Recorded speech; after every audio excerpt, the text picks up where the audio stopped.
السلام علیکم. کیا شان احمدی کا چمن میں ظہور ہے، چمن میں ظہور ہے. کیا شان احمدی کا چمن میں ظہور ہے. ہر گل میں ہر شجر میں محمد کا نور ہے، محمد کا نور ہے. روشن ہوا چراغ یہ گھر سے خدیر کے، روشن ہوا چراغ یہ گھر سے امیر کے. روشن ہوا چراغ یہ گھر سے امیر کے، جلتا رہے گا سائے میں پیران پیر کے. اللہ بھی ملتا ہے دربار محمد سے. کیا کیا نہیں پائے ہم گلزار محمد سے. اللہ بھی ملتا ہے دربار محمد سے. سنتے ہیں ازل سے ہی ظاہر نہیں اب تک وہ، پیدا ہوئے دو عالم انوار محمد سے. پیدا ہوئے دو عالم انوار محمد سے. اللہ بھی ملتا ہے دربار محمد سے.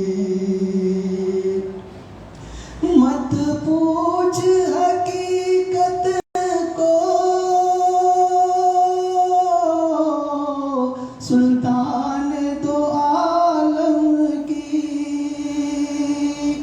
بڑھ کر نہیں کوئی شے دیدار محمد سے. بڑھ کر نہیں کوئی شے دیدار محمد سے. اللہ بھی ملتا ہے دربار محمد سے. کیا خاک تو سمجھے گا،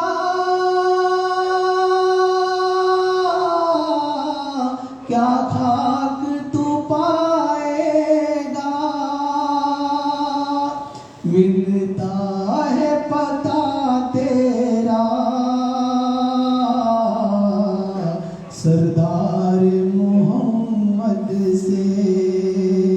ملتا ہے پتہ تیرا سردار محمد سے.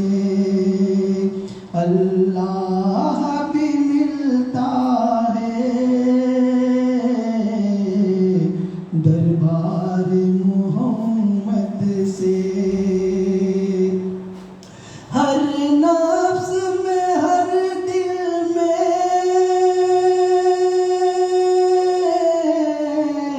ہر روح میں ہر سر میں ہے نور وہ پوسیدہ رخسار محمد سے. ہے نور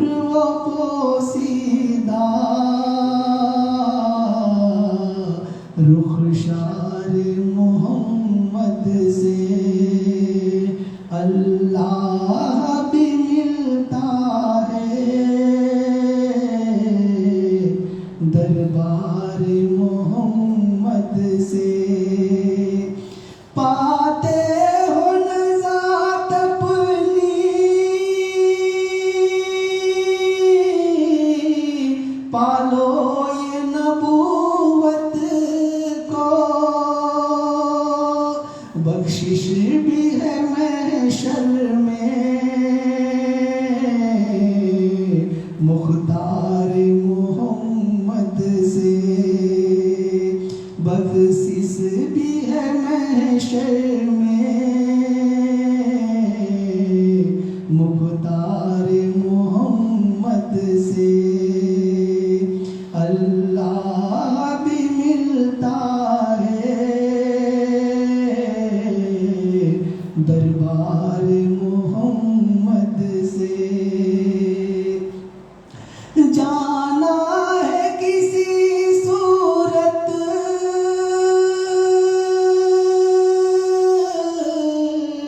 ایک دن تو فنا ہو کر ملتی ہے بقا سب کو، دلدار محمد سے ملتی ہے بقا سب کو، دلدار محمد سے اللہ بھی ملتا ہے، دربار محمد سے سمجھے نہیں ان کو تم،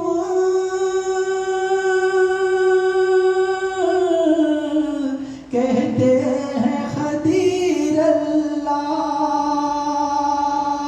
کیا کوئی جدا ہے اب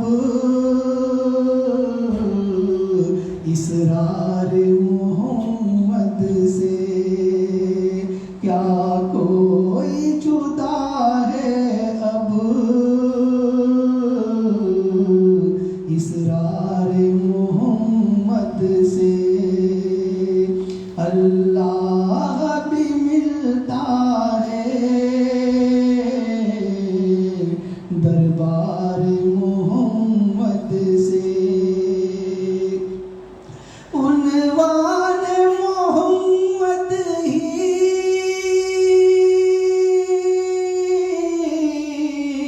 عنوان خدا ہے پیر، یہ راز ہے سینے میں سرکار محمد سے، یہ راز ہے سینے میں سرکار محمد سے، اللہ بھی ملتا ہے، دربار محمد سے کیا کیا نہیں پائے ہم، گلزار محمد سے۔ السلام علیکم۔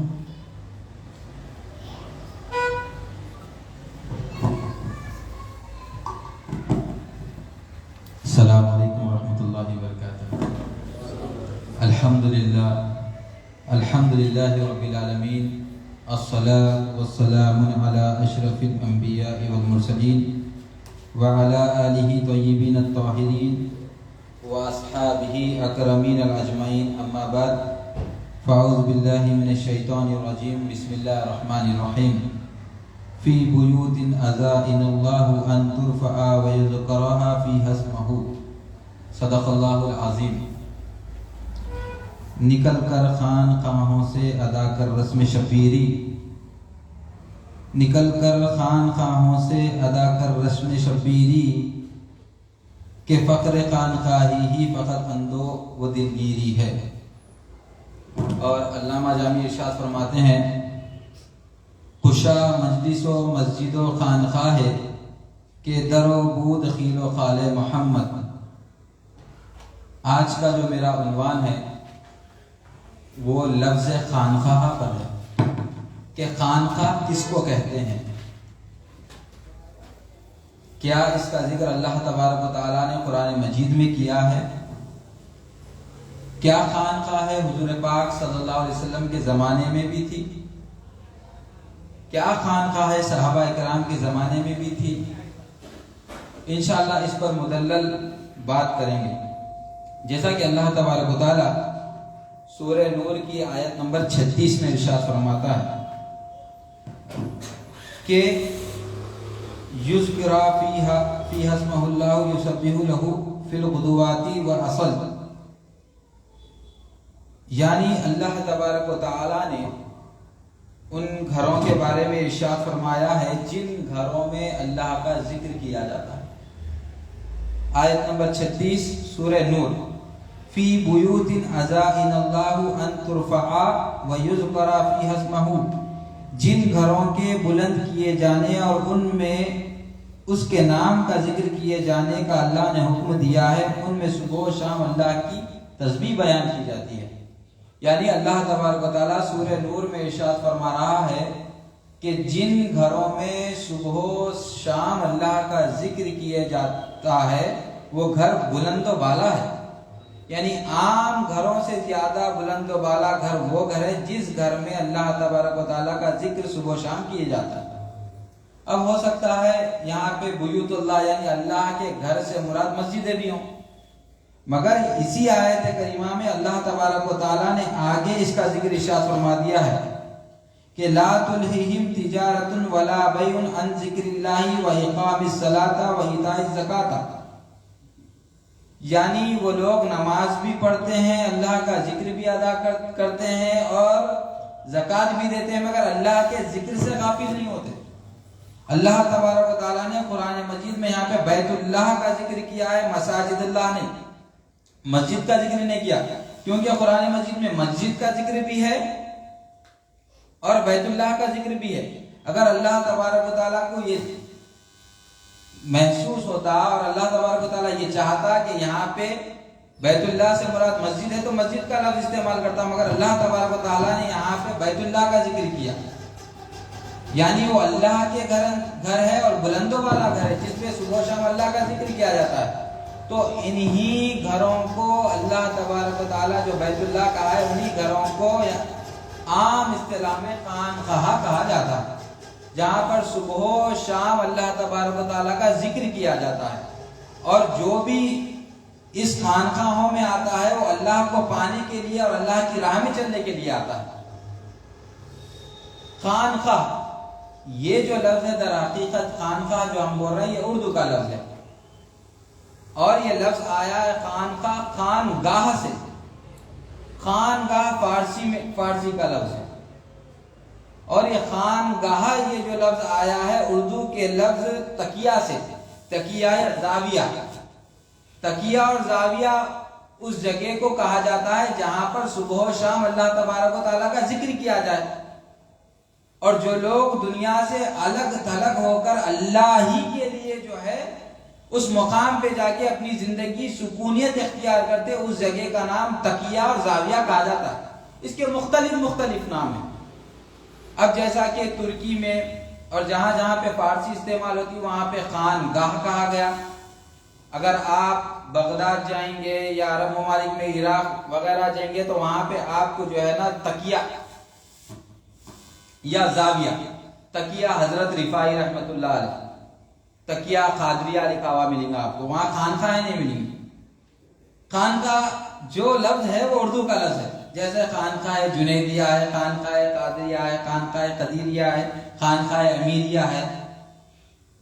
تو یہ خانقاہ جو لفظ ہے لفظ تکیہ اور زاویہ سے نکلا ہوا ہے، اور اس کو فارسی میں کہا گیا خانگاہ، خانگاہ، اور اس کو عربی میں اور ایک لفظ استعمال کیا گیا دائرہ، دائرہ بھی استعمال کرتے، اور عربی میں اس کے لیے اب ایک لفظ استعمال ہوا جس کو کہتے ہیں صومعۃ۔ صومعۃ وہ جگہ ہے جہاں پہ لوگ دنیا سے الگ تلگ ہو کر اللہ تبارک و تعالیٰ کی اطاعت کرتے اور اللہ تبارک و تعالیٰ کی عبادت کرتے تھے۔ یہ صومعۃ جو لفظ ہے حضرت عیسیٰ علیہ السلام کے زمانے سے چل رہا ہے، صومعہ جس کو کہا جاتا ہے، یعنی حضرت عیسیٰ علیہ السلام کے زمانے میں جو ہے نا کوئی بھی اگر ذکر الہی کرتا تو جو ہے نا اللہ کا ذکر کرتا، اللہ کو یاد کرتا، وہ عبادت کرتے تو خصوصی ایک مقام پہ جاتے اور خصوصی ایک مقام پہ جا کے اللہ کا ذکر کر سکتے تھے، جیسا کہ ہم کہاں بھی نماز پڑھتے، مسجد میں بھی پڑھ سکتے، گھر میں بھی پڑھ سکتے، کسی بھی مقام پہ اللہ تبارک و تعالیٰ امت محمدیہ کے لیے ساری زمین پاک کر دیا، مگر حضرت عیسیٰ حضرت موسیٰ کے زمانے میں ایسا نہیں تھا، کوئی خصوصی مقام کوئی خصوصی جگہ ہوتی، وہیں پہ جا کے آپ کو عبادت کرنا پڑتا تھا، اور جو بھی راہب ہوتے، جو بھی عیسائیوں کے عالم ہوتے، یہودیوں کے عالم ہوتے، تو وہ خصوصی اس مقام پہ جا کے ذکر کرتے تھے، تو وہ لوگ اس جگہ کو کہتے تھے صومعہ، جیسا کہ درویش دنیا سے الگ تلگ ہو کے ایک جگہ پہ جا کے ایک پلیٹ فارم پہ جا کے ایک خانقاہ بنا لیتے، وہ لوگ بھی کیا کرتے ایک جگہ پہ جا کے ایک جگہ بنا لیتے تھے، اس کو صومعہ کہتے تھے۔ اسی طریقے سے ہندوؤں میں کہتے دھرم شالہ، یا کہتے استھل، یا مٹ بھی بولتے، یہ ہندوؤں کے پاس ہے، اور اردو انگلش کے اندر اس کو بولتے ہیں موناسٹری، موناسٹری، جیسا کہ جو ہے نا صومعہ جو ہے نا ایک عمارت، صومعہ کس کو بولتے ہیں عربی میں یہ بھی سمجھے، وہ عمارت جس کی بلندی نوکدار ہونا، جس کی بلندی بھی ہونا، صومعہ کی بلندی بھی ہونا اور نوکدار بھی ہونا، جیسا کہ خانقاہوں میں میناریں ہوتی ہے، اونچی بھی ہوتی ہے اور نوکدار بھی ہوتی۔ تو خانقاہ، یہ لفظ خانقاہ خانگاہ سے نکلا، خانگاہ لفظ فارسی ہے، یہ خانگاہ لفظ جو ہے در حقیقت نکلا زاویہ، تکیہ، دائرہ، صومعہ، یہ تمام الفاظ عربی میں الگ الگ مقامات پہ الگ الگ استعمال کرے۔ حضرت نصیر الدین چراغ دہلوی رحمۃ اللہ علیہ خیر المجالس میں صفحہ نمبر 235 پر نقل فرماتے ہیں کہ خانقاہ کس کو کہتے ہیں۔ خیر المجالس میں حضرت نصیر الدین چراغ دہلوی رحمۃ اللہ علیہ ارشاد فرماتے ہیں خان کا معنی ہے گھر، خان کا معنی ہے گھر، اور خواہ کا معنی ہے وہ جگہ جہاں پہ عبادت کی جائے، وہ جگہ جہاں پہ دعا کیا جائے۔ تو خانقاہ سے مراد ہوا کہ وہ جگہ، وہ گھر جہاں پہ اللہ تبارک و تعالیٰ کی عبادت کی جائے، جہاں پہ دعا کیا جائے، جہاں پہ ذکر الہی کیا جائے۔ جس طریقے سے اللہ تبارک و تعالیٰ سورۃ النور کے اندر ارشاد فرمایا وہ گھر بلند و بالا ہے جس کے اندر لوگ صبح و شام اللہ تبارک و تعالیٰ کا ذکر کیا کرتے ہیں، اور وہ لوگ ایسا اللہ تبارک و تعالیٰ کا ذکر کرتے ہیں کہ نماز ہو، روزہ ہو، ہر وقت وہ اللہ کے ذکر میں مگو ہوتے ہیں، اور تجارت، خرید و فروخت ان کو اللہ کے ذکر سے غافل نہیں کرتی۔ یعنی جو لوگ خانقاہوں سے تعلق رکھتے ہیں، خانقاہوں سے وابستہ ہے، خانقاہوں میں آنا جانا ہے، وہ لوگ ہر وقت اللہ کے ذکر میں مگو رہتے ہیں، چاہے وہ بازاروں میں ہوں، چاہے وہ جو بھی کام کر رہے ہوں، بلکہ اللہ کے ذکر میں مگو رہ کے وہ کام کرتے ہیں۔ یعنی خانقاہ سے تعلق رکھنے کا یہ مقصد اور یہ منبع ہے۔ تو خانقاہ کسے کہتے ہیں؟ اس جگہ کو کہتے ہیں جہاں پہ اللہ کا ذکر کیا جائے۔ خان کا معنی ہوا گھر، اور گاہ کا معنی ہوا عبادت کی جگہ، یا دعا کی جگہ، یا ذکر کی جگہ۔ تو پتا چلا کہ جتنی بھی خانقاہیں دنیا کے اندر ہے وہ خانقاہیں اللہ کے ذکر کے لیے بنائی گئی ہیں۔ جو لوگ دنیا سے الگ تھلگ ہو کر یا دنیا میں رہ کر اللہ تبارک و تعالیٰ کا ہر لمحہ ذکر کرنا چاہتے ہیں، وہ لوگ خانقاہوں سے جڑ کر، خانقاہوں سے وابستہ ہو کر اللہ تبارک و تعالیٰ کی راہ میں نکل جائیں۔ سب سے پہلی خانقاہ کب بنی؟ تو یاد رکھیے حضور پاک صلی اللہ علیہ وسلم کے اعلان نبوت کے بعد سب سے پہلی خانقاہ اگر کوئی خانقاہ ہے تو وہ روضہ رسول ہے۔ جیسا کہ اصحاب صفحہ کا چبوترا ہے، اصحاب صفحہ جو تھے، جو چبوترے والے اصحاب تھے، ان کی ایک جگہ مختص تھی، ایک جگہ خاص تھی۔ تو وہ کیا خاص تھی؟ وہ لوگ دنیا سے الگ تلگ ہو کر اس چبوترے پر بیٹھ کر، اس جگہ پر بیٹھ کر ہر لمحہ اللہ کا ذکر کیا کرتے تھے۔ تو سب سے پہلی اگر خانقاہ دنیا میں اگر کہیں ہے تو وہ مسجد نبوی میں خانقاہ ہے، اور حضور پاک صلی اللہ علیہ وسلم کے زمانے میں خود خانقاہ بن گئی تھی۔ وہ خانقاہ کا نام کیا تھا؟ صفہ، جس پر صحابہ اکرام بیٹھتے تھے، جو آج مسجد نبوی میں ہے۔ تو یہ خانقاہوں کا تعلق اگر سب سے پہلے خانقاہ اگر بنی تو ان خانقاہوں کا تعلق مسجد نبوی سے ہے۔ اور میں یہ آپ کو بتا دوں، جہاں خانقاہ ہوتی ہے وہاں مسجد ہوتی ہے۔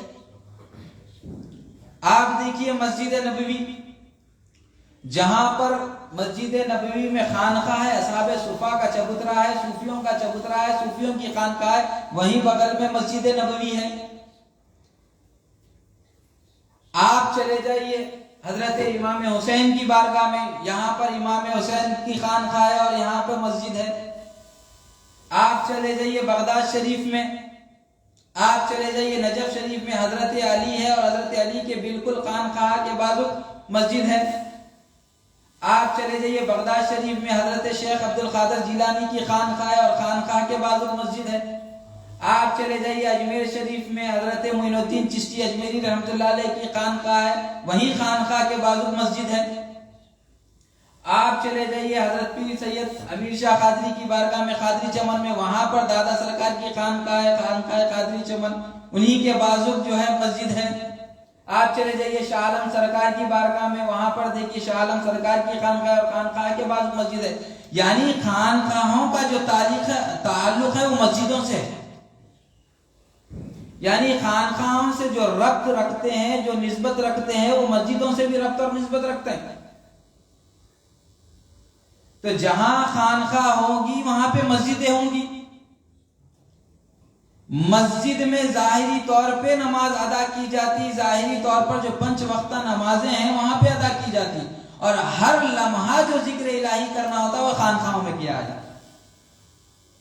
تو لوگ مسجد میں جا کر 5 وقتہ نمازیں ادا کریں اور نمازیں ادا کرنے کے بعد خانقاہوں کو آئے اور خانقاہوں میں کہ ہمیشہ ہر لمحہ ذکر الہی میں مقبول ہے نا، جیسا کہ اللہ تبارک و تعالیٰ سورہ نور کے اندر واضح طور پہ ارشاد فرما دیا کہ وہ لوگ نہ نمازوں سے غافل ہوتے ہیں، نہ زکاتوں سے ہوتے ہیں، بلکہ تجارت بھی کرتے ہیں، بیع بھی کرتے ہیں، خرید و فروخت بھی کرتے ہیں، مگر ایک لمحہ بھی اللہ کے ذکر سے غافل نہیں ہوتے۔ تو وہ لوگ کون ہیں؟ وہ لوگ ہیں جن کا تعلق بیت اللہ سے ہے۔ بیت اللہ کسے کہا جاتا ہے؟ بیت اللہ اس کو کہا جاتا ہے جس میں صبح و شام اللہ کا ذکر کیا جائے، تو عام اصطلاح میں اس کو خانقاہ کہا گیا۔ تو اگر آپ لوگوں کا تعلق خانقاہوں سے ہے، اگر آپ خانقاہوں سے وابستہ ہے، تو آپ بھی ہمیشہ ہر لمحہ اللہ تبارک و تعالیٰ کا ذکر کرتے رہنا۔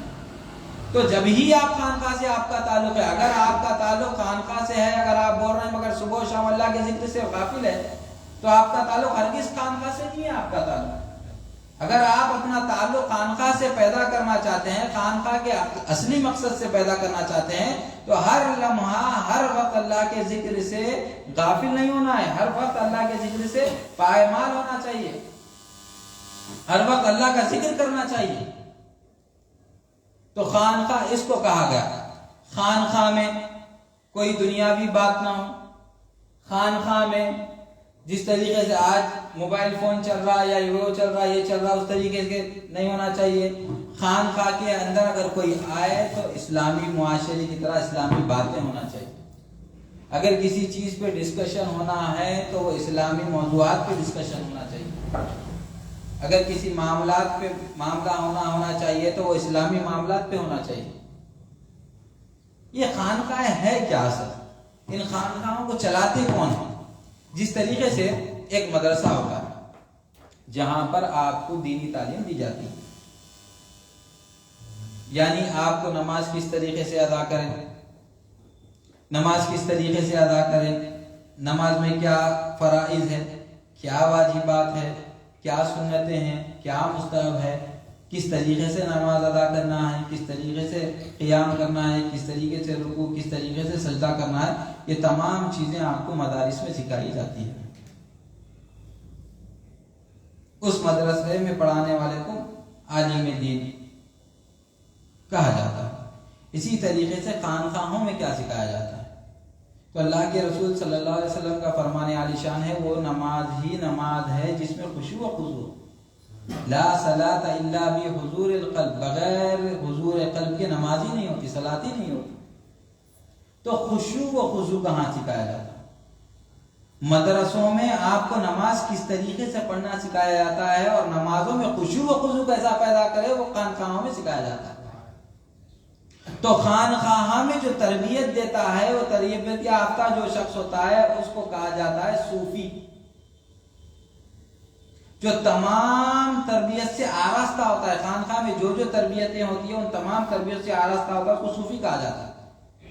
اور جو خانقاہ میں نیا نیا داخل ہوتا ہے اسے سالک کہا جاتا ہے، جو سلوک کا راستہ طے کرنے کے لیے، سلوک کا راستہ یعنی خشوع و خضوع کا راستہ، درمیانی راستہ، اللہ کو پانے کے راستہ جو حاصل کرنے والا، اس کو سالک کہا جاتا ہے۔ اب سالک پر یہ فرض ہے کہ وہ سلوک کے راستے کو طے کرے، اور صوفی یا مرشد وہ ہوتا ہے جو خانقاہ کا بڑا ہوتا ہے۔ جس طریقے سے مدرسے میں مول صاحب ہوتے، مولانا ہوتے، اسی طریقے سے خانقاہ میں پیر صاحب مرشد ہوتے۔ جس طریقے سے ایک طالب علم مدرسے میں ہوتا ہے، اسی طریقے سے ایک سالک جو ہوتا ہے خانقاہ کے اندر، اس کو مرید کہا جاتا ہے۔ وہ بھی علم طلب کرتا ہے، یہ بھی علم طلب کرتا ہے۔ مدرسوں میں ظاہری علم طلب کرتا ہے اور خانقاہوں میں باطنی علم طلب کرتا کہ میں سلوک کا راستہ کس طریقے سے طے کروں۔ تو یہاں پر خانقاہوں میں سلوک کی تعلیم دی جاتی ہے کہ بندہ کس طریقے سے اللہ اور اس کے رسول کا قرب حاصل کرے، اور یہاں پر پریکٹیکلی طور پر یہ معاملات مشق کرائے جاتے ہیں۔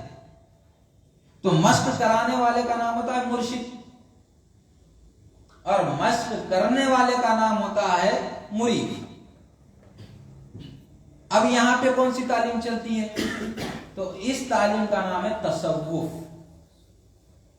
تصوف یہاں پہ کون سا سلیبس چلتا ہے؟ وہ سلیبس کا نام ہے تصوف۔ جیسا کہ مدارس میں جو ہے نظامی ایک قسم کا سلیبس ہے، درس نظامی، اسی طریقے سے خانقاہوں کے اندر جو سلیبس ہے اس سلیبس کو کہا جاتا ہے تصوف۔ اور تصوف کی بنیادی ہے سب سے، صوفیہ کہتے ہیں اس کی بنیاد ہے صف۔ صف سے مراد ہے صفائی قلب، اور بعض صوفیہ کہتے ہیں صوف مراد ہے۔ صوف سے مراد ہے اصحاب صفہ کا جو چبوترا۔ یہاں پہ جو تعلیم دی جاتی ہے وہ صف کی تعلیم دی جاتی ہے، صفائی قلب کی تعلیم۔ تو خانقاہوں میں جو تعلیم دی جاتی ہے وہ صفائی قلب کی تعلیم دی جاتی ہے۔ جب بندہ خانقاہ میں آتا ہے تو سب سے پہلے اپنا ظاہری اور باطنی توبہ ادا کرنا ہے۔ بندہ سب سے پہلے خانقاہ میں آئے تو سب سے پہلے حضرت شیخ عبد القادر جیلانی رضی اللہ تعالیٰ عنہ ارشاد فرماتے ہیں کہ بندہ سب سے پہلے اگر خانقاہ میں آئے اور وہ سلوک کا راستہ طے کر رہا ہے تو اس کو چاہیے کہ سب سے پہلے وہ اللہ اور اس کے رسول کی بارگاہ میں توبہ کر اختیار کرے، ظاہری توبہ اور باطنی توبہ۔ خانقاہ کا تعلق باطن سے ہے، تو بندے کو چاہیے کہ ظاہری بھی توبہ کرے اور باطنی بھی توبہ کرے۔ سب سے پہلے توبہ ہے، یعنی جو کچھ بھی میں گناہ کیا ہوں، جو کچھ بھی میں خطائیں کیا ہوں، تمام خطاؤں اور تمام گناہوں کی توبہ ادا کرے۔ جب بندہ توبہ کر لیتا ہے پھر اس کے بعد اب منزل شروع ہوتی ہے خانقاہ میں۔ سب سے پہلے توبہ کر کے پھر صفائی قلب۔ جب دل صاف ہو جاتا ہے تو اب بندے کے معاملات شروع ہو جاتے ہیں، یہ سلوک کے راستے پر گامزن ہو جاتا ہے۔ اب یہاں سے معاملات طے ہوتے ہیں۔ حضرت شیخ عبد القادر جیلانی تصوف کی شرح کرتے ہوئے ارشاد فرماتے ہیں تصوف کے اندر 4 حروف ہے، 4 حرف، تا، صاد، واو اور ف۔ ان ہر حرف کے ایک معنی حضرت شیخ عبد القادر جیلانی فرماتے۔ تا سے مراد توبہ ظاہری اور باطنی، صاد سے مراد صفائی قلب، صفائی نفس، صفائی سر، صفائی دل۔ جس طریقے سے ہمارے پاس خانقاہ میں بتایا نفس، دل، روح، سر، ذات۔ تو بندہ جب مقام نفس پر ہو، ناسوت میں ہے، تو سب سے پہلے اس کو صفائی نفس کرنا ہے، اپنی خواہشات سے توبہ۔ پھر جب صفائی نفس سے آگے بڑھتا ہے تو مقام آتا ہے نفس کے بعد دل، قلب جس کو کہا جاتا ہے۔ تو صفائی قلب پہ آنا ہے۔ پھر اس کے بعد کینہ، کپٹ، کسی کے بارے میں اگر کچھ غیبت، تو تمام چیزیں جو دل کے اندر ہے وہ تمام چیزوں کو صاف اور پاک کرنا، یعنی آئینے کی طرح بن جانا۔ جیسا کہ اللہ کے رسول صلی اللہ علیہ وسلم کی حدیث مبارکہ ہے ایک مومن دوسرے مومن کا آئینہ ہے۔ تو مومن جب ہی ہوتا ہے جب صفائی قلب کرے، ایک دوسرے کا آئینہ بنے۔ اگر کوئی سلوک کے راستے پر ہے مگر اس کا دل میل کچیل میں ہے تو وہ سلوک کے راستے پر ہی نہیں ہے.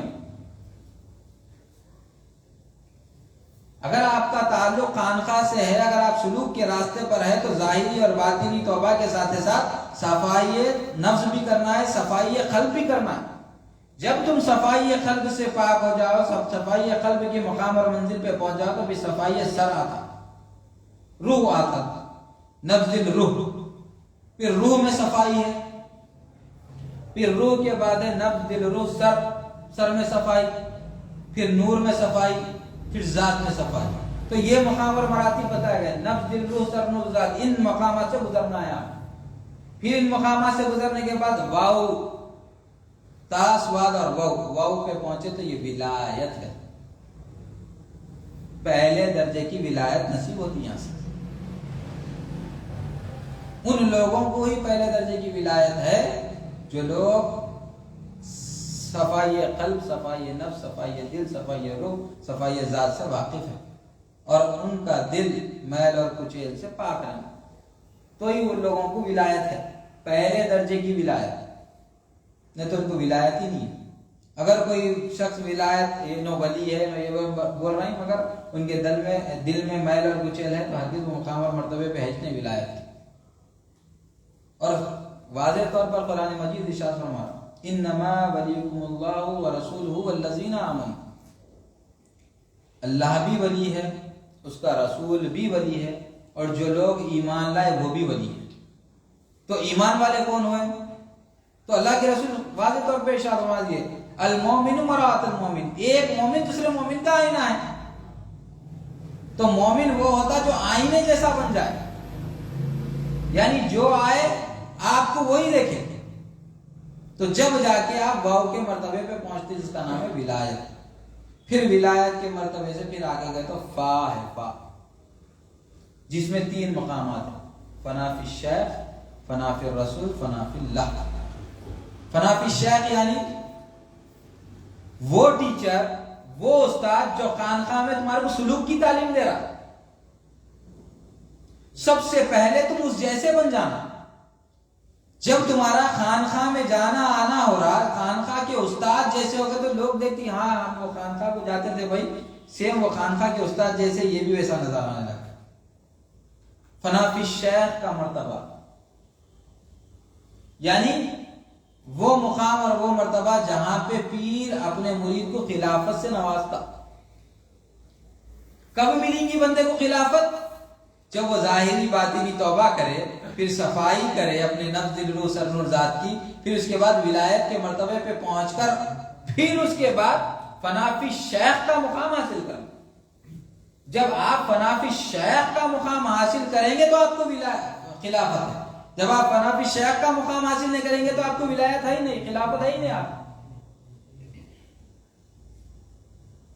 جو لوگ اپنے آپ کو خلیفہ بول رہے ہیں مگر ان کا قلب صاف نہیں ہے، ان کا نفس صاف نہیں ہے، وہ ظاہری اور باطنی گناہوں میں مبتلا ہے، تو اس شخص کو خلافت ہی نہیں ہے. فرمانے غوث پاک ہے، سر الاسرار میں غوث پاک ارشاد فرما رہا کہ جبھی بندے کو خلافت ہے، جبھی بندہ فنا فی شیخ کے مراتب پہ پہنچ رہا، جب بندہ ظاہری اور باطنی توبہ کرنا، جب بندہ جو ہے نا صفائی عقل، صفائی نفس، صفائی دل، صفائی نور، صفائی ذات کرنا، پھر اس کے بعد جا کے ولایت کے مرتبے پہ پہنچنا. ولایت کا مرتبہ کیا ہے؟ آئینے جیسے ہو جانا. جب جا کے فنا فی شیخ کے مرتبے پہ پہنچتا. فنا فی شیخ کا مرتبہ کیا ہے؟ جس خانقاہ میں آپ کا پیر آپ کو تعلیم دے رہا، تربیت دے رہا، اس جیسا بن جانا. یعنی کم از کم بولنے، بتانے، کرنے تو بھی آنا، یا کسی کی رہبری تو بھی کرنے آنا، اللہ کے راستے پہ کسی کی تبلیغ کرنے آنا. جب جا کے آپ کو خلافت ہے فنا فی شیخ کے مراتب پہ آنے کے بعد. پھر اس کے بعد فنا فی شیخ کے بعد فنا فی الرسول ہے، پھر فنا فی الرسول کے بعد فنا فی اللہ. یہ مقام و مرتبہ اعلیٰ سے اعلیٰ مقام و مرتبہ. لوگ تو آج دنیا میں ناسوت میں اتنا پڑے ہوئے ہیں کہ ظاہری خانقاہوں سے اپنا تعلقات بتا رہے ہیں مگر توبہ نہیں کر رہے. خانقاہوں سے اپنا تعلقات بتا رہے ہیں مگر دل میں میل کچیل ہے. خانقاہوں سے اپنا تعلق بتا رہے ہیں مگر خانقاہوں میں آج سیاست چل رہی. خانقاہوں سے اپنا تعلقات بتا رہے ہیں، مگر خانقاہوں میں دنیاوی باتیں چل رہی۔ خانقاہ ہے کیا؟ خانقاہ وہ تربیت گاہ ہے جہاں پر سلوک کی تعلیم دی جائے، جہاں پر بندے کی تربیت کی جائے، جہاں پر تقریر نہیں ہونا، جہاں پہ پریکٹیکلی طور پہ ہونا، تھیوری سے معاملہ نہیں چلے گا، جہاں پر بندے کو بٹھا کر راستہ بتا کر اس کی منازل طے کرانا۔ ان منازل کو طے کرانے والے کو شیخ کہا جاتا ہے، اس منازل کو طے کرانے والے کو پیر کہا جاتا ہے، اس منازل کو طے کرانے والے کو خلیفہ کہا جاتا ہے، اور جس مقام پہ ان منازل کو طے کرایا جا رہا ہے اس مقام کو خانقاہ کہا جاتا ہے۔ اسی لیے وہ خانقاہ بلند و بالا ہوتی ہے۔ اللہ تبارک و تعالیٰ قرآن مجید میں ارشاد فرما رہا، جہاں پہ سیاست کی بات چلے، جہاں پہ دنیاوی بات چلے، جہاں پہ یہ وہ چلے، اس مقام کا تو کوئی کہنا ہی نہیں ہے۔ خانقاہ تو وہ خانقاہ ہے جس کا بلند و مقام بالا مرتبہ ہے، جہاں پہ ہر علماء اگر کوئی زبان سے اگر ہم کوئی بات بھی کریں تو صرف اللہ ہی کے لیے کریں، اللہ اور اس کے رسول ہی کے لیے کریں۔ کھانے کا طریقہ اللہ اور اس کے رسول کی طرح ہونا چاہیے خانقاہوں کے اندر، بیٹھنے کا طریقہ اللہ اور اس کے رسول کی طرح، اللہ اور اس کے رسول جس طریقے سے فرمائے اس طریقے سے ہونا چاہیے۔ خانقاہ تربیت گاہ ہے، آپ یہاں پہ آ کے تربیت سیکھنا ہے کہ ہم کس طریقے سے کھانا کھائیں، کس طریقے سے لوگوں میں رہیں، کس طریقے سے ہم عمل کریں، ہمارا چلنا کس طریقے سے ہو، ہمارا اٹھنا کس طریقے سے ہو، ہمارا بیٹھنا کس طریقے سے ہو، یعنی ہماری ہر عادہ سنت نبوی بن جانا، یعنی حضور کے جو جو فرمان ہے حضور پاک صلی اللہ علیہ وسلم کا، جو جو احادیث میں آیا ہے وہ تمام معاملات ہونا۔ یعنی خانقاہ جو ہے، خانقاہ جس طریقے سے حضور پاک صلی اللہ علیہ وسلم کے زمانے میں حضور پاک صلی اللہ علیہ وسلم صحابہ اکرام کو درس دیا کرتے تھے، اور صحابہ اکرام جس طرح حضور پاک صلی اللہ علیہ وسلم کو دیکھ کر حضور پاک صلی اللہ علیہ وسلم سے تعلقات رکھتے تھے، جس طریقے سے حضور پاک صلی اللہ علیہ وسلم سے محبت رکھتے تھے، جس مقام پہ حضور پاک صلی اللہ علیہ وسلم بیٹھتے تھے اس مقام کی جو ہے نا تعظیم کیا کرتے تھے، خانقاہ بھی وہی مقام اور مرتبہ ہے۔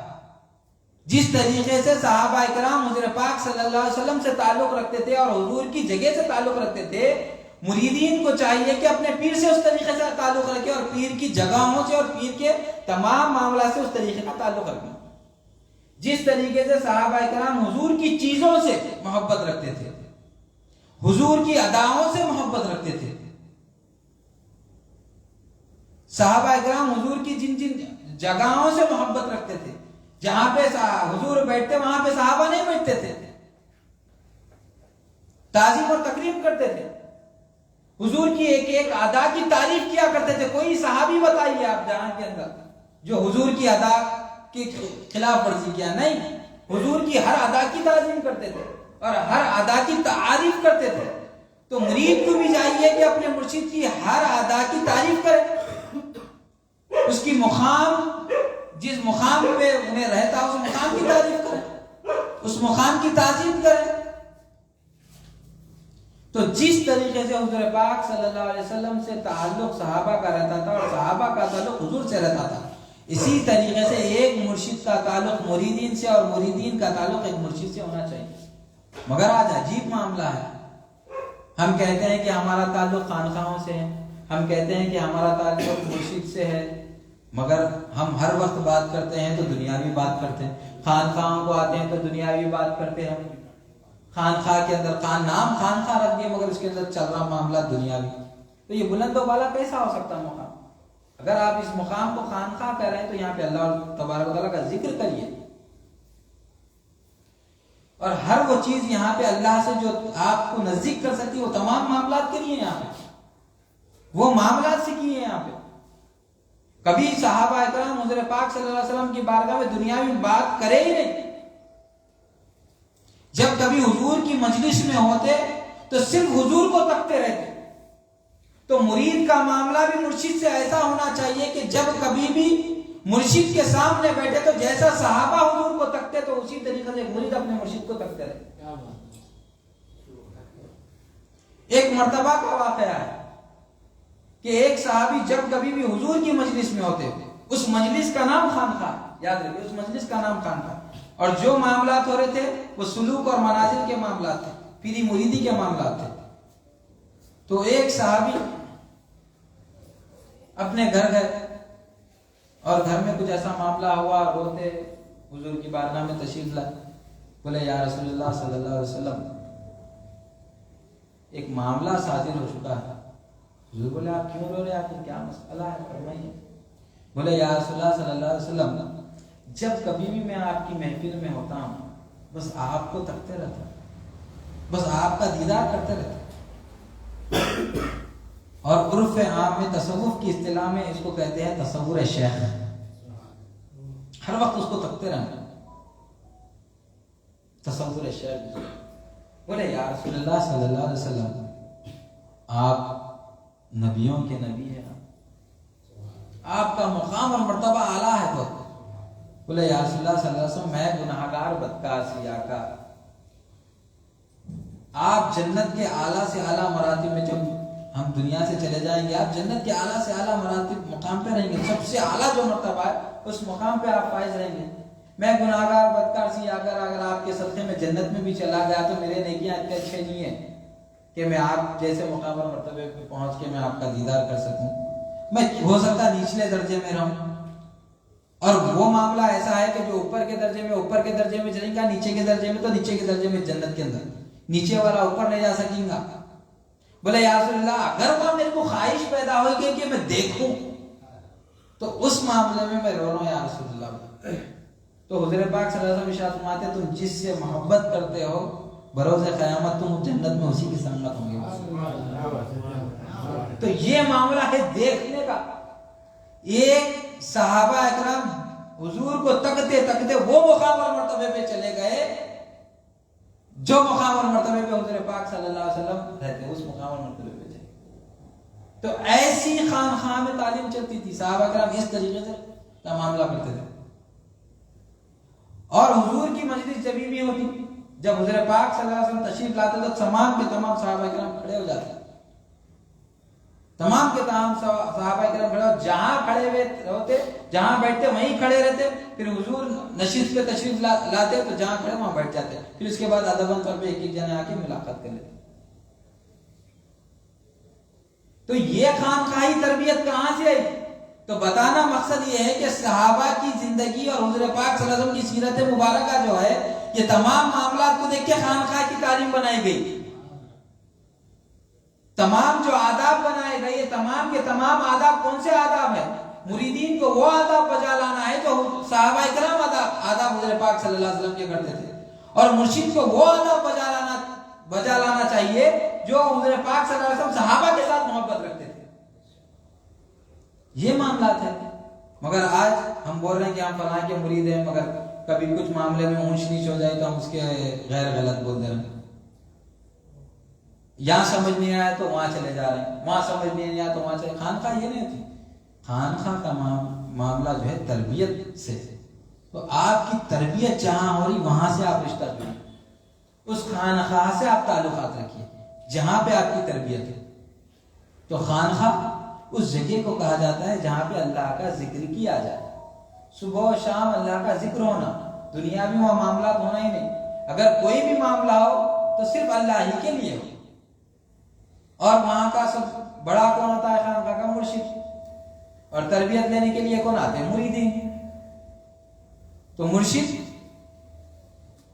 اور مرید ان دونوں کے بیچ میں محبت، الفت، اور مرشد کو چاہیے کہ مریدین کی اسی طریقے سے تربیت کرے جیسے حضور پاک صلی اللہ علیہ وسلم صحابہ کی تربیت کرتے ہیں، اور مریدین کو چاہیے کہ محبت، شفقت اور ویسے ہی معاملات رکھے جس طریقے سے صحابہ کرام حضور کے ساتھ رکھتے تھے۔ اور خانقاہ جس طریقے سے حضور پاک صلی اللہ علیہ وسلم جہاں پہ نشست رکھتے تھے، جس مقام پہ بیٹھتے تھے، ویسے جیسے معاملات اس مقام کے صحابہ کرام رکھتے تھے، مریدین کو بھی چاہیے خانقاہ کے ویسے ہی معاملات کریں اور خانقاہ کو ویسے ہی چلائیں۔ یہاں پہ دنیاوی باتیں نہیں کرے، یہاں پہ سیاسی باتیں نہیں کرے یا سیاست کریں۔ اگر کوئی بات ہو تو صرف اللہ اور اس کے رسول کے لیے، اگر کوئی معاملہ ہو تو صرف اللہ اور اس کے رسول کے لیے، کھانا ہو تو اللہ اور اس کے رسول کے لیے، جو بھی ہو خانقاہ کے اندر سے اللہ اور اس کے رسول کے لیے ہونا۔ تو جب ہی جا کے خانقاہ بلند اور مقام والا پہ پہنچے، جب ہی جا کے مریدین صحیح تربیت یافتہ ہو سکتے۔ اگر کوئی شخص بول رہا ہے یہ خانقاہ ہے مگر وہاں سے اللہ اور اس کے رسول کی تعلیم نہیں مل رہی تو وہ خانقاہ نہیں ہے، وہ خانقاہ نہیں کہلائیں گے ہرگز۔ تو بولنے کا بات اتنا ہی مقصود تھا کہ خانقاہ وہ مقام اور وہ مرتبہ ہے، وہ جگہ ہے جہاں پر اللہ اور اس کے رسول کا ذکر کیا جائے اور جہاں سے سالکین جو ہے اللہ کا راستہ طے کرتے اور وہاں پہ سلوک کی تعلیمات حاصل کرتے اور تربیت یافتہ ہوتے۔ اگر اس میں کسی قسم کی آپ لوگوں کو اشکالات ہے یا کچھ سوالات کرنا چاہے تو آپ لوگ سوالات کر سکتے ہیں۔ کسی کو کچھ سوال ہے تو سوال کریں۔ السلام علیکم۔ وعلیکم السلام۔ آپ نے ذکر فرمایا کہ اللہ تعالیٰ نے زمین کو پاک کر دیا ہے، جی تو کب اور کیسے؟ دیکھیے حضور پاک صلی اللہ علیہ وسلم کا فرمان عالی شان ہے، جو بھی جگہ ہے آپ جہاں بھی عبادت کرنا چاہتے ہیں، پہلے جتنے بھی انبیاء کرام گزرے ان لوگوں کے لیے جو ہے نا ہر جگہ نماز ادا نہیں کر سکتے تھے، وہ لوگ ہر جگہ عبادت نہیں کر سکتے تھے، ان کے لیے مخصوص جگہ تھی، مخصوص چرچ تھے یا مخصوص مقامات تھے۔ جیسا کہ آج یہودی جو ہے فلسطین کے اندر جو ہے جو معاملات کر رہے وہ حاصل کرنے کے لیے ہیکل سلیمانی، ان کے لیے صرف پوری دنیا عالم میں ایک ہی وہ مقام ہے جہاں پہ وہ لوگ عبادت کر سکتے تھے، اسی مقام کے لیے وہ لوگ یہ معاملات کر رہے ہیں۔ تو ایسا مخصوص مقامات تھے، موسیٰ علیہ السلام تھے، موسیٰ علیہ السلام دنیا میں کام ہی نہیں کر سکتے تھے، ایک مقام ایک جگہ تھی جہاں پہ اللہ تبارک و تعالیٰ ان کے لیے جو ہے نا بنا دیا تھا، وہیں جا کے ان کو عبادت کرنا پڑتا تھا۔ صالحین تھے اگر موسیٰ کے بنی اسرائیل کے زمانے کے، تو ان کو بھی ایک مقام تھی، وہ اسی مقام پہ جا کے ادا کرنا، جیسا کہ اپنے پاس جو ہے یہ گلی میں مسجد ہے، وہ گلی میں مسجد ہے، وہ گلی میں مسجد ہے، اگر ہمارا نہیں ہو رہا، ہم بیمار ہے نہیں جا سکتے اس جگہ پہ، تو ہم گھر پہ بھی نماز ادا کر سکتے۔ اب مثال کے طور پہ عیدگاہ ہے، عیدگاہ کی زمین رہتی تھوڑی مگر لوگ گلیوں میں بھی نمازیں ادا کرتے، تو اللہ تبارک و تعالیٰ نے اس امت محمدیہ کے لیے جو ہے نا پوری زمین پاک کر دی، یعنی وہ کہاں بھی نماز پڑھ سکتا۔ مطلب یہ نہیں ہے کہ اگر یہاں غلاظت گری ہوئی تو غلاظت کی جگہ بھی نماز پڑھے، وہ پاک کر لے کے اس جگہ پہ نماز پڑھ سکتا۔ مگر پچھلی امتوں کے لیے، بنی اسرائیل کے زمانے کے انبیاء کے لیے، ان کی امتوں کے لیے ایک مخصوص جگہ تھی دنیا میں، پورے ورلڈ کے اندر ایک ہی جگہ تھی یا 2-4 جگہ آتے جہاں جا کے وہ لوگ عبادت کر سکتے تھے، مگر اپنے لیے ایسا نہیں ہے، آپ کہاں بھی جائیے آپ عبادت کر سکتے ہیں۔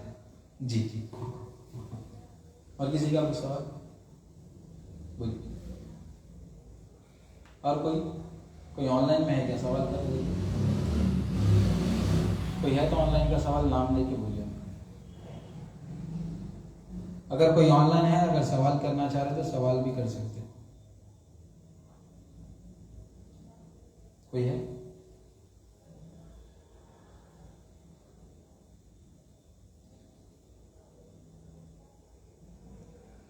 چلیے کلام پڑھ دیجیے۔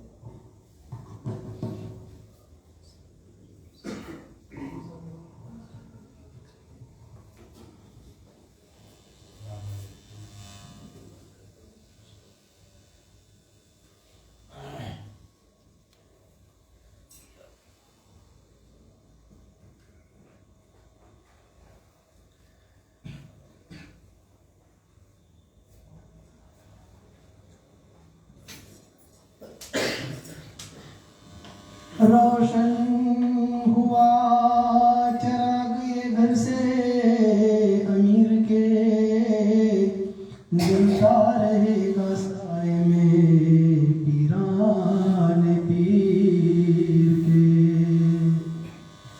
امیر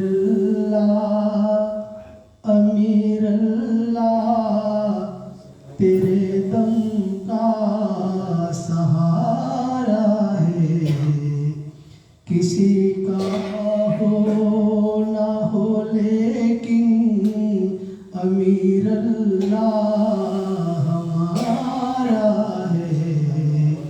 امیر اللہ تیرے دم کا سہارا ہے، ہمارے پیر جیسا آج تک آیا نہ آئے گا، یہ دنیا میں ہمارے ناز کیا کوئی اٹھائے گا، جو مل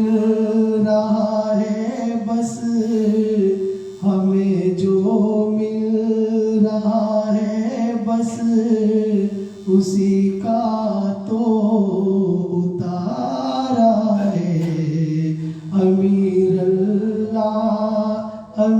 اللہ تیرے دم کا سہارا ہے بڑی پرکیف محفل ہے بڑا پر نور منظر ہے بڑی پرکیف محفل ہے بڑا پر نور منظر ہے تیری محفل میں جو آیا مقدر کا سکندر ہے چلے آؤ میرے آقا چلے آؤ میرے آقا یہ محفل نے پکارا ہے امیر اللہ تیرے دم کا سہارا ہے امیر اللہ تیرے دم کا سہارا ہے تیری نظر کرم ہو تو سفینہ پار ہو جائے تیری نظر کرم ہو تو سفینہ پار ہو جائے جو سویا دل تھا اے مرشد یہاں بیدار ہو جائے فقط تیری نگاہ ناز پر میرا گزارا ہے امیر اللہ تیرے دم کا سہارا ہے اندھیرے میں اجالا ہے اجالے میں اندھیرا ہے اندھیرے میں اجالا ہے اجالے میں اندھیرا ہے اندھیرا اور اجالا ہی تصوف کا سویرا ہے اجالے کو یہاں بے شک اجالے کو یہاں بے شک اندھیرے نے پکارا ہے امیر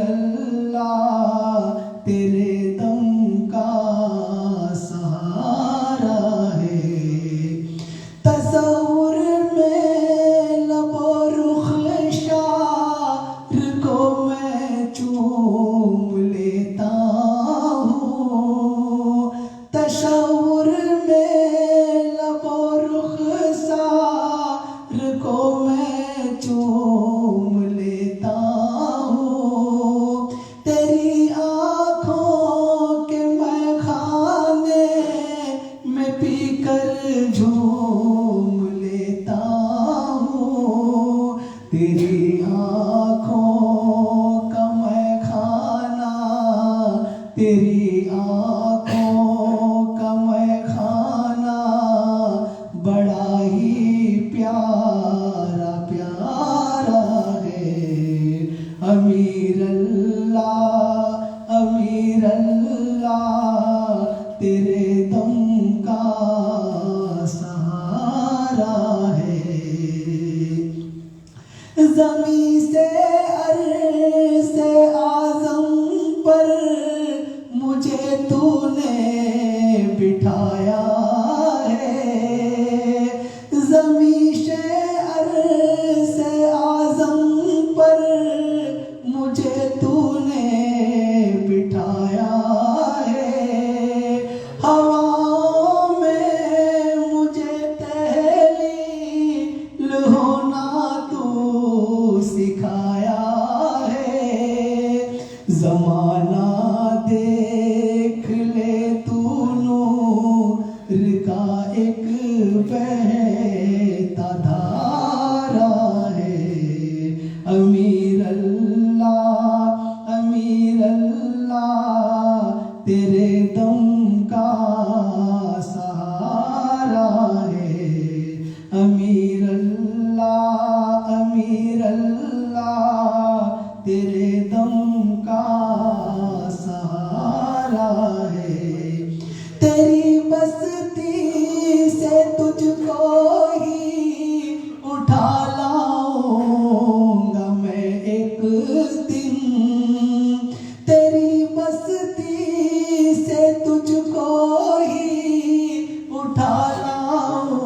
زمانہ دیکھ لے تو نور کا ایک بہتا دھارا ہے امیر اللہ تیرے دم کا سہارا ہے خلیل بے کشاں کو اب تو تیری ہی تمنا ہے خلیل بے کشاں کو اب تو تیری ہی تمنا ہے تیری بستی میں رہتا ہے یہی اب اس کی دنیا ہے خلیل ناتوا کو اب خلیل ناتوا کو اب تو کہہ دے کہ ہمارا ہے امیر اللہ تیرے دم کا سہارا ہے امیر اللہ تیرے دم کا سہارا ہے کسی کا ہو نہ ہو لیکن امیر اللہ ہمارا ہے سبحان اللہ سبحان اللہ. السلام علیکم. 3 سوالات آن لائن میں ہیں تو ان آن لائن سوالات کے جواب 3 سوالات آن لائن میں ہیں ان سوالات کے جوابات دینے کی کوشش کرو. مصطفیٰ قادری چشتی مداری صاحب کا سوال ہے کس طرح معلوم ہو کہ توبہ قبول ہوئی ہے یا نہ ہوئی ہے کس طرح توبہ قبول ہوئی یا نہیں ہوئی. مصطفیٰ قادری چشتی مداری صاحب کا سوال ہے. میں یہ جواب جو ہے سر الاسرار حضرت سیدنا شیخ عبد القادر جیلانی رضی اللہ عنہ کی کتاب سے دے رہا ہوں. سر الاسرار سے حضرت شیخ عبد القادر جیلانی رضی اللہ تعالیٰ عنہ جو ہے سر الاسرار میں 5ویں فصل میں ارشاد فرما رہے ہیں توبہ اور تلقین کے بارے میں. توبہ اور تلقین کے بارے میں حضرت سیدنا شیخ عبد القادر جیلانی اپنی کتاب سر الاسرار میں 5ویں فصل میں ارشاد فرما رہے ہیں توبہ کس کو کہتے ہیں اور توبہ کیسا کرنا چاہیے اور توبہ کب قبول ہوگی. تو حضرت سیدنا شیخ عبد القادر جیلانی سر الاسرار نوٹ کر لیجیے سر الاسرار میں 5ویں فصل میں توبہ اور تلقین میں حضرت شیخ عبد القادر جیلانی ارشاد فرما رہے ہیں قرآن مجید کی آیت کریمہ کا دلیل دیتے ہوئے سورہ فتح آیت نمبر 26 کی دلیل دے رہا ہے وَأَلْزَمَهُمْ كَلِمَاتُ التَّقْوَى اور انہیں استقامت بخش دی تقوی کے کلمے پر. حضرت شیخ عبد القادر جیلانی اس آیت کریمہ کے تحت ارشاد فرماتے ہیں اس سے مراد یہ ہے کہ کلمہ طیبہ کسی ایسے مرشد کامل سے لے جس کا دل پاک اور صاف ہو اور اس دل میں اللہ کے سوا کسی اور کو بسر نہ ہو. یعنی آپ کی توبہ آپ کی تلقین جبی ہی قابل قبول ہے. شیخ عبد القادر جیلانی کے فرمان کے مطابق جب آپ کسی ایسے مرشد کامل کے ہاتھ پہ توبہ کریں اور ایسے مرشد کامل کے ہاتھ پر کلمہ حاصل کریں جس کا دل جو ہے ماں سوا اللہ کے تمام سے خالی رہے تو توبہ جا کے جبھی آپ کے قابل قبول. یہ مصطفیٰ قادری چشتی مداری صاحب کا سوال ہے. تو اس کا تعلق بھی جو ہے خانقاہ سے ہے. اگر آپ خانقاہ آئیں گے سلوک کا راستہ طے کریں گے مرشد کامل کے ہاتھ پر بیعت کریں گے اور کلمت الحق حاصل کریں گے اور پیر کے ہاتھ پہ جو ہے توبہ کریں گے تو انشاءاللہ تبارک و تعالی آپ کی توبہ قبول ہو جائے گی. بقول حضرت شیخ عبد القادر جیلانی میں دلیل بھی دے دیا ہوں. اور اسی طرح اب ایک سوال ہے مصطفیٰ قادری چشتی مداری صاحب کا صفائی قلب کس طرح کرے. تو دیکھیے سب سے پہلے صفائی قلب پہ پہنچنے سے پہلے صفائی نفس ہے. تو خانقاہ کے اندر مختصر انداز میں بول رہا ہوں، اس کا بھی تعلق خانقاہ سے. آپ کو خانقاہ پہ آنا پڑے گا. خانقاہ پہ آنے کے بعد یا کسی خانقاہ سے آپ کو تعلقات حاصل کرنا پڑے گا. ایک شیخ کے ہاتھ پہ سب سے پہلے آپ کو توبہ کرنا پڑے گا، اس سے تلقین لینا پڑے گا. اس کے بعد شیخ آپ کو آگے کے مدارج بتائیں گے. تو ان مدارج کے اندر سب سے پہلے جو ہے نا توبہ ہے. شیخ کے ہاتھ پہ بیعت کریں، توبہ کر کے پھر بیعت حاصل کریں. حاصل کرنے کے بعد آپ کو صفائی نفس، صفائی نفس پہلا درجہ ہے. اس کے بعد صفائی قلب. صفائی نفس کے لیے جو ہے نا یہاں پہ نفس جتنا مغرور ہوتا ہے، پیر جو ہے پہچان لیتا کہ نفس کتنا مغرور ہے. جب کبھی بھی آپ پیر کی بارگاہ میں گے تو پیر تزکیہ اور تزکیہ کرتا آپ کا. سب سے پہلے بات آپ کو خانقاہ کو جانا پڑتا اور تزکیہ اور تزکیہ کرانا پڑتا. تزکیہ کیا ہے؟ جس طریقے سے آپ ڈاکٹر کے پاس جاتے، ڈاکٹر کے پاس جانے کے بعد بولتے میرے کو یہ بیماری لاحق ہوئی، یہ بیماری ہے میرے کو. تو ڈاکٹر کیا کرتا؟ آپ کو آلہ لگا کے جو ہے نا سٹیسکوپ لگا کے چیک کرتا کیا ہوا، کھانسی ہوئی، سردی ہوئی، بخار ہوئی. آپ کا تصفیہ کرتا پورا اچھی طریقے سے چیک اپ. تصفیہ بولتے اس کو.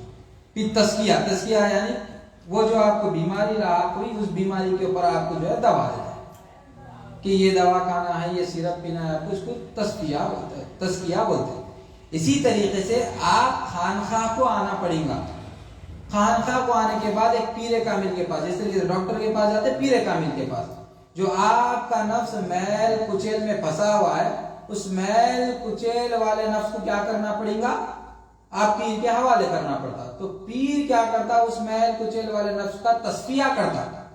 یاد رکھیے یہ ایک جو ہے نا تصوف کی اصطلاح ہے یہ تصفیہ. تو پیر کیا کرتا؟ جب آپ پیر کی بارگاہ میں جائیں گے تصفیہ چیک اپ کرتا ہوں آپ کا.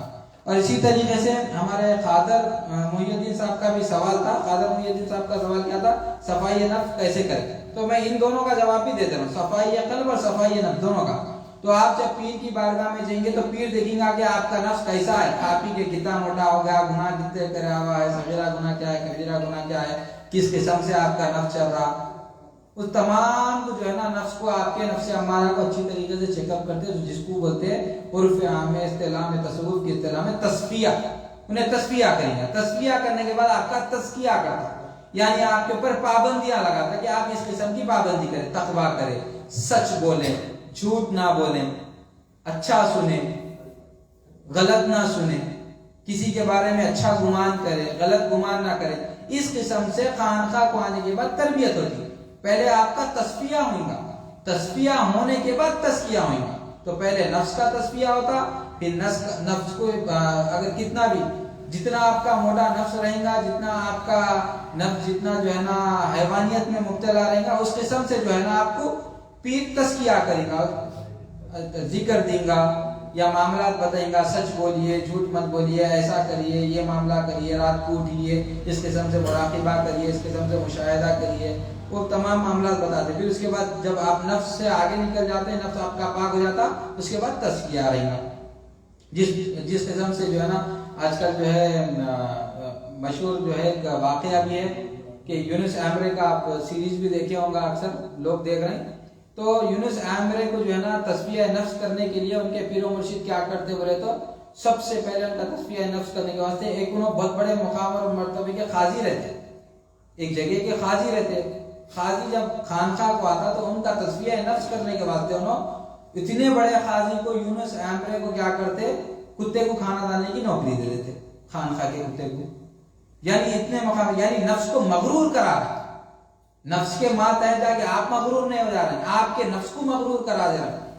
تو یہ کہاں ہوتا؟ خانقاہ کو ہونا پڑتا. خانقاہ کو آئیں گے تو خانقاہ میں آپ کے پیر جو رہیں گے نا تصفیہ کریں گے، تصفیہ کرنے کے بعد آپ کا تزکیہ کریں گے. اسی قسم سے جب اس مقام اور مرتبے سے آگے نکل گئے تو یونس ایمرے جب مقام دل کے پاس پہنچے تو ان کے پیر کیا کرے؟ وہاں پہ ان کا امتحان دینے کے لیے کیا کرے؟ وہاں پہ تزکیہ کر کے تزکیے میں کیا کرے؟ وہاں پہ کچھ مت بولو.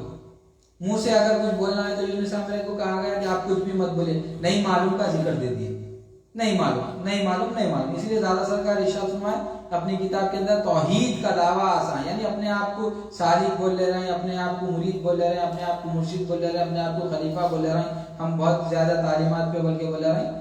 تو اس معاملے میں دادا سرکار ارشاد فرمائے توحید کا دعویٰ آسان ہے، توحید سمجھنا مشکل ہے. جو خود کو نہیں سمجھا اب تک قدرت کا سمجھنا مشکل ہے. اسی طریقے سے آگے ارشاد فرمائے یہاں جھگڑا نہیں ہے تو میں کا یا تو کہہ دے یا میں کہہ دے، یہاں تو بھی نہیں ہے اور میں بھی نہیں، تو میں کا سمجھنا مشکل ہے۔ کلمے کو جو سمجھا مومن ہے، کلمے کو جو نہ سمجھا کافر ہے۔ یا پیر کوئی سمجھے کلمہ ایک لا کا سمجھنا مشکل ہے، یعنی مقام لا پہ لے کے آ لیے تھے یونس امرے کو ان کے پیر و مرشد۔ تو یادگار پیر میں دادا سرکار پیر صاحب حیدرآبادی رحمۃ اللہ علیہ یہ ارشاد فرمائے، مشہور و معروف کلام ہے۔ تو مقام لا پہ لے کے آگے جب یہ مقام خلق پہ پہنچے، نفس میں وہاں آ گئے، کتے کو بھی کھانا لانا شروع کر دیے، تنے تنہائی میں بھی رہنا شروع ہو گئے، تمام مطبخ کا کام یعنی کچن کا کام بھی جو تھا، ایک قاضی کے منصب سے آئے تو ان کو کچن کا کام دے دیے، یعنی ان سے برتن نہ دھلا یا تصفیہ کرے، تصفیہ کرنے اور تزکیہ کرے ان کا۔ تزکیہ کیسا کرے؟ کتے کو کھانا ڈالنے لگائے، پھر برتن دھونے لگائے۔ اس مقام سے جب آگے نکل گئے تو مقام دل پہ پہنچے، مقام دل پہ پہنچے تو ان کے پیر صاحب کیا کریں، نئے کا ذکر کر دیے، کچھ بھی اگر دیکھتے بھی تو نہیں معلوم، کچھ بھی دیکھتے تو بھی نہیں معلوم، کچھ پوچھتے تو بھی نہیں معلوم، یہ مقام لا پہ پہنچا دیے تھے۔ اسی طریقے سے پہلے تصفیہ ہوتا، اس کے بعد تزکیہ ہوتا۔ میں امید کرتا ہوں آپ کو جواب مل گیا ہمیں۔ السلام علیکم۔